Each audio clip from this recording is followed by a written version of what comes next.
Seguro que sim, senhor Maduro. Na primeiro lugar, danke pela oportunidade para nós por de parte de SCAL e Comissão de Luna entre essa informação a nós, povo boneriano. Assim, na verdade, foi em 2020, no momento que a pandemia Covid-19 estava ativo, nós estava para a atividade aqui, mirando que não pode ser público junto na certa ocasião.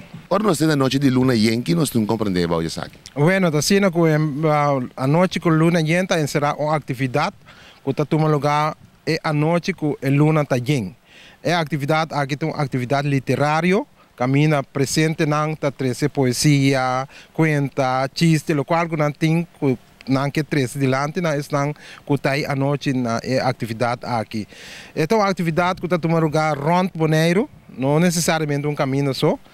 Então, na primeira coisa, está busca o lugar, o sítio adequado, que é um sítio que caminha já, está sentar cômodo, de natureza, cante a mão, não conosco, não casa de família, caminha por deleitar a noite de poesia, conta, história, durante a noite que luna yen. A ideia aqui da data de par de anos para trás, caminha, essa pessoa não que tem gana para vir junto, para expressar na mesa, a reunir algum ano passar para assim a criar e promover vinimento junto.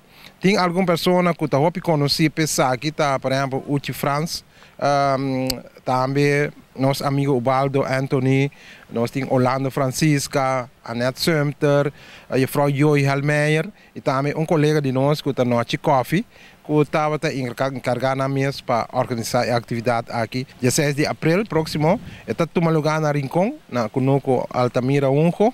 Então, tour que tem a oportunidade de chegar, aí não está bom bem, porque nós não tem exclusão de ninguém.